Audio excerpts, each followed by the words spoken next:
Welcome everybody to our second wedding. I hope everybody's hungry.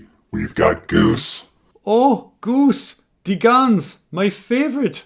Duck! Should we, do something? I wonder if Freud's gonna be okay.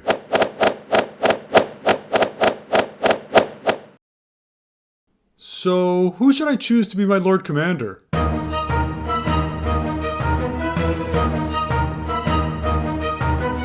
And our episode begins in the Vale with... Okay, let me just stop everything right at the beginning and say that I really liked the middle of this episode. The middle of this episode is gold, but the beginning and the end, well, yeah, they're kind of shit. The whole thing is it's like a reverse shit sandwich. You know, it starts out shit, and then it's really great, and then there's another layer of shit at the end. Yeah, but, Brandon, isn't life just a reverse shit sandwich? Huh? Yeah, I think he's got you there, Brandon. fucking Chad. Anyway, this scene is Rhea Royce goes riding alone and she finds a Jedi Knight waiting for her. And then we find out that Daemon never consummated his marriage and we hear more about his erectile dysfunction and then Daemon kills her. Man, who knew so much of this show would be about little Daemon? And really, Brandon should be continuing on with this rant, but I'm going to save my voice as this actually goes on pretty long.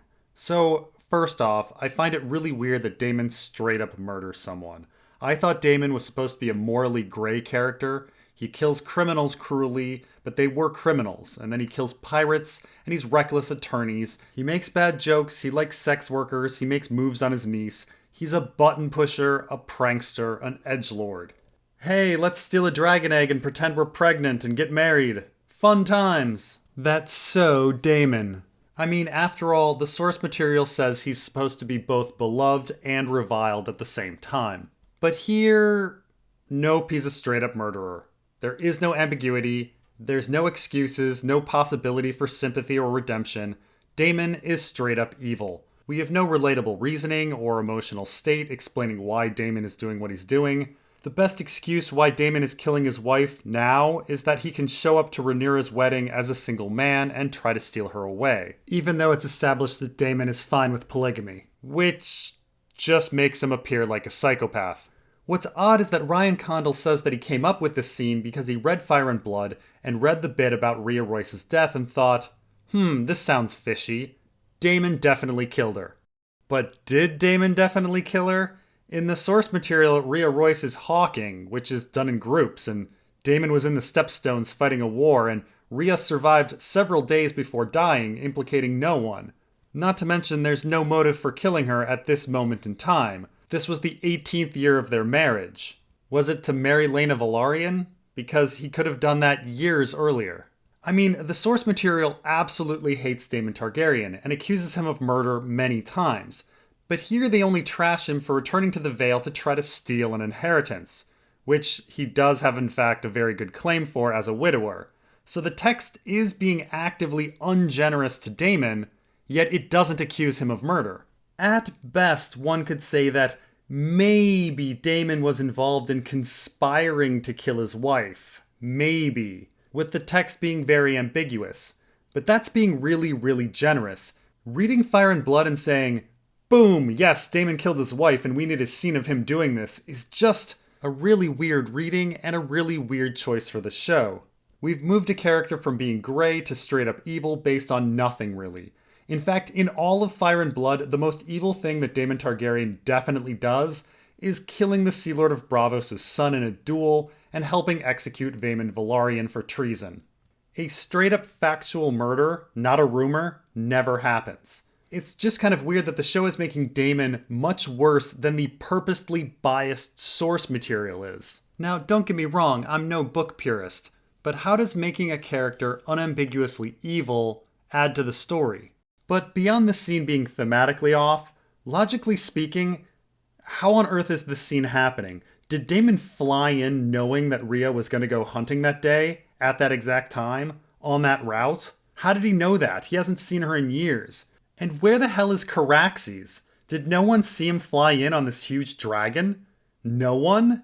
It's hard to believe that the second greatest lord in the Vale lacks vassals. Where the hell are all the farmers? What's Runestone's income? Runes? Or did Daemon park his dragon many, many miles away and walk here for hours hoping that Rhea and only Rhea would pass by? And what exactly happened with the horse? It seems to rear suddenly for no reason.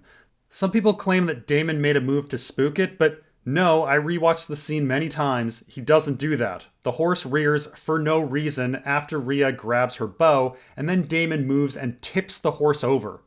Oh man, Daemon is a horse warg. Badass. Well, if the roles are reversed, I just want to say that the establishing shots on the ship to Driftmark are incredibly well done. Without a word, we see that Rhaenyra and Criston are continuing their relationship in a secret fashion. Lionel is hand, performing ably, Viserys is sick, and Rhaenyra is looking to her future in a dutiful fashion. I absolutely love how Rhaenyra pretends to need Criston's help as an excuse to hold his hand. This is a perfect example of showing and not telling, and it's amazing to me how well crafted this scene is versus the scene that comes before it. We next get Alicent sad to see her dad leave, and Otto telling her that war will come if Rhaenyra is queen, as the realm will never accept her. Even though, he's the one that conspired to make Rhaenyra queen in the first place and made Alicent get with Viserys to create those rival heirs. Otto's a sneaky one. If only Alicent Hightower Super Sleuth put more time into considering her father's motives versus Rhaenyra's sex life. But whatever, she's pot committed now, and according to Otto, she has to take down Rhaenyra before Rhaenyra kills her kids that she doesn't even like. And she better get at it, as Viserys is not going to live to be an old man. Even though, spoilers, he does in fact live to be pretty old. We then get to high tide, and there's no way I believe that this carriage is making it all the way to the top of the mountain. And Viserys ain't making the hike either. I guess those guards carried him up on piggyback. Lionel is a bit angry that Corlys doesn't meet the king, and they are met instead by Laena and Randor Velaryon. Randor Velaryon? Did this guy win a contest or something? Who the hell is he? What? You don't know Randor Velaryon, the infamous third cousin once removed of Corlys? Oh, the adventures that character has had. Thank goodness they included him. Wouldn't you want to send Vaemond Velaryon out? Oh, you wouldn't want to send Vaemond when there's Randor. So next Alicent stares at the weirwood, likely contemplating her friendship with Rhaenyra, when the very helpful Larry Strong starts rattling on about how Malvalace shouldn't be growing here in King's Landing. And this is kind of relevant as Malvalace are repeatedly brought up as a symbol of a simple childhood. To which Alicent then says that bushes grow in the courtyards of the mighty. And Varys says, bushes? What kind of weird straw man argument is that? I was specifically talking about Malvalace, not any bush. Malvalace. To which Alicent then says that perhaps the Malvalace were grown in a geothermally heated greenhouse as part of an exotic collection of plants and animals from around the world, including a velociraptor, and such an environment would definitely be associated with the simple life of a child. Larys then says that doesn't make any sense at all, and Alicent says, well, the weather has been nice. Nice?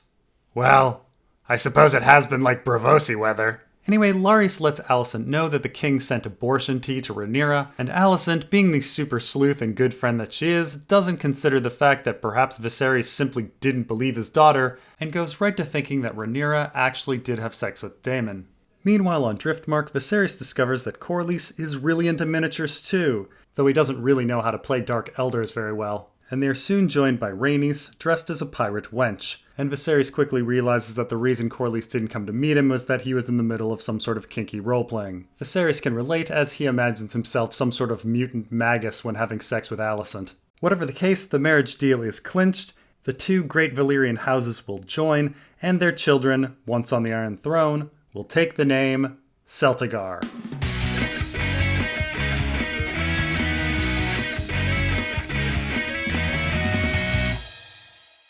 Next, Rhaenyra and Laenor have a conversation about roast duck and roast goose, and Rhaenyra claims that she likes roast duck, but can't say why. Of course, it's easy to say why. Ducks are carnivores and geese are herbivores, and herbivores tend to have more fat. Duck is less fatty and more meaty than goose, which explains her preference. In fact, Rhaenyra herself even says she finds goose greasy, so I'm not sure what the whole issue is. She totally knows why she likes duck.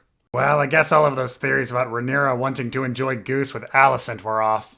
By the way, in Fire and Blood, the discussion is about fish. So after this, Corlys is really excited about the deal and correcting the injustice that Rhaenys bore. He even hopes that Laenor will grow to like duck. But Rhaenys says nah, Laenor is pretty firmly a goose lover, and warns that war is coming. Meanwhile, all the talk of poultry has made Laenor and Joffrey hungry. We then get to Sir Criston, trusting the impeccable reputation of sailors, as he chooses not to wear his armor or sword when protecting Rhaenyra. He then asks Rhaenyra to run off with him so they can make their living as traders and see the world. And Rhaenyra, of course, tells him, yeah, I'm telepathically linked to a dragon? Like, where would she sleep? Do you know anything about living with dragons? How to care for them? How much they eat? 'Cause let me tell you, it's a lot. That's a sizable chunk of your income right there. Also, do you plan on hiring people to shovel her shit away, or do you plan on doing that yourself? Because I don't think you've really thought the logistics of this out. And after the rejection of Criston, we are suddenly introduced to a brand new character. Honor! Hi, everybody. It's great to have you here, Honor. I was just wondering, where were you when Sir Criston brought a flail into a tourney and then sucker flailed Daemon Targaryen in the head? Oh, I was taking a nap. I like naps. And what about that time Sir Criston joked but didn't really joke about murdering Jason Lannister? Oh no, that was completely a joke. Or what about that time Sir Criston talked about all the premarital sex he had? Chastity is for women. And that time Sir Criston nearly killed the princess by stabbing downward on a boar? Sir Criston Cole is an expert on the bone density of boar skulls. Okay, well, welcome to the story, Honor. Sir Criston is about to head to his chambers for a good cry while listening to some Cure records when a teenage girl invites him into her chambers with pictures of orgies on the wall and has him sit next to her as she thinks about a different teenage girl banging her uncle at a brothel. It's too much for Criston and he unloads everything. By the way, why would Alicent think Sir Criston knew anything? What do you mean? Well, Rhaenyra was out at a brothel with Daemon and not Sir Criston. This is well established. Her father said so, and Rhaenyra admitted to that. So why would Criston know anything about what happened at the brothel?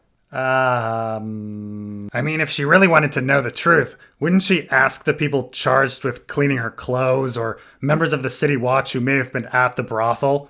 What possible information could she hope to extract from the guard outside the room she wasn't at? It actually doesn't make any sense that Alicent stumbled upon Rhaenyra's infidelity. It's a bad conclusion from information provided by Larys, and then an illogical interview. It's super risky, too. She doesn't know about their lovers' spat. From her perspective, Sir Criston wouldn't know any information and then would go back to Rhaenyra and tell her that Alicent has been asking questions about your sex life. It's a really solidly dumb and illogical move. She just got really, really lucky. So next Maesters Mellos and Orwyle argue about how fast they should be killing Viserys, and then Viserys wonders with Lionel about what king he would have been if he were tested. Of course, the fact is, Viserys is being tested right now and failing. And then we get to the wedding and look, it's Meleys! Meleys! People were wondering whether Rhaenys in the show had a dragon. Anyway, the Velaryons bring way too many ships and show up with this entourage. It is quite a night. Though, having been to a few weddings in my day, there are quite a few errors. So, pro tip, get married before having a huge party. I mean, just on the simple fact that no one wants to sit through a wedding hungover, but having the wedding first prevents drama from affecting the ceremony. But also, get your seating arrangements right. Rhaenyra has been made central here on the dais, so there are 5 people sitting to her left and 3 to her right. Invite Tywin Lannister or Beesbury to sit up there or something. Had Daemon not arrived, they would have been looking dumb the whole evening. Also, make sure you have enough ushers and help. These people control more than just who goes to whatever seat. They make sure you don't get unexpected people barging in at the wrong time. They are extra eyes, ears, and hands to help out when something goes wrong. And at every wedding, dozens of things do go wrong, so help is there to solve them quickly. For example, say some asshole who once tried to bang the bride shows up on his dragon. Someone should have alerted the venue or the father of the bride. Keep that guy out. Don't let him park his dragon. Don't let him into the keep. Certainly don't let him into the throne room. Where did he park his dragon anyway? In the dragon pit with those same people that were angry at him for stealing the egg? I mean, I can only guess that he used the secret passages to get into the castle, but once inside, shouldn't the guards have seized him? What's this guy doing? And this guy? And this guy? And this Lord Commander fellow? Simple doormen or servants can prevent huge interruptions, like say the father of the bride is trying to give a nice speech. A doorman, an usher, a servant can prevent a really embarrassing situation. Because remember, Alicent wanted to interrupt the speech, so she was likely waiting outside for 30 minutes or so just for this moment to walk in. Somebody, anyone, should have come to the king and said, "Hey, the queen is actually standing outside." Also, at minimum, the servants should be cleaning up big messes. There was really no one to mop up this blood. What if someone had dropped a cup of wine earlier in the evening? Would everyone just be dancing and slipping on the wine? There was honestly no one to clean this up. And while I'm getting into full rant mode, Criston Cole should be wearing his helmet and not projecting to the whole room that he's obsessed with the princess. And these guards, useless and useless. I mean, as the scene goes on, it just becomes more and more of a farce. Again, I liked the middle of the episode, but the ending of this episode is the low point of the entire season. I dare say it's season 8-esque. Joffrey Lonmouth tells Criston that Laenor is dear to him, as Rhaenyra is to Criston, so let's guard them and keep their secrets safe. And that triggers Criston to brutally murder the man. Sir Criston really likes duck. And no one does anything. No guards intervene. None of them. Laenor Velaryon is the one who tries to stop Criston, and he's punched in the face. And afterwards, everyone just watches Sir Criston walk away. I just don't get it. Criston Cole murdered a highborn man and ruined the princess's wedding. Punching Laenor Velaryon in the face itself would be reason enough to arrest Sir Criston and cut off his hand. Yet no one does anything. He's left to wander freely to the Godswood, a location that is meaningless to him. He's not a follower of the old gods, and this isn't a special place where he and his bestie would read books. Dude, everybody knows that Dornish Stormlander knights follow the old gods. Security is so tight they even allow the queen to go out to the Godswood and find this murderer. Yeah, it's also kind of weird that we have two simultaneous scenes that are intercut and Alicent's in both of them. Wait, Alicent has a twin? This changes everything. Also, why aren't they getting married at the Sept? That's where people get married, and it's not all covered with blood. Man, Hot D sometimes just puzzles me. There are some scenes that have such care and detail to them, and others show an incredible knowledge of lore. But then super basic things are forgotten, like people get married in septs, and knights follow the faith of the Seven. Or characters should not be in two places at once. Or you need to establish that someone cares about honor before you have them murder people and try to kill themselves over it. We are in episode 5 of the show, and I fear...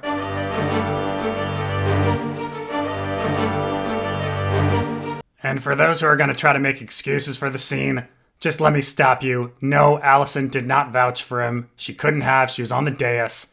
Also, Kingsguard don't have immunity. That's not a thing. What they do have is a vow to defend the weak and protect the innocent. The scene was shit. Let it be shit. It was part of a reverse shit sandwich.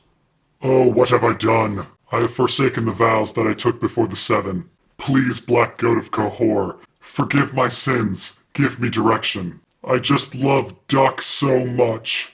Hello, Sir 20 Goodman.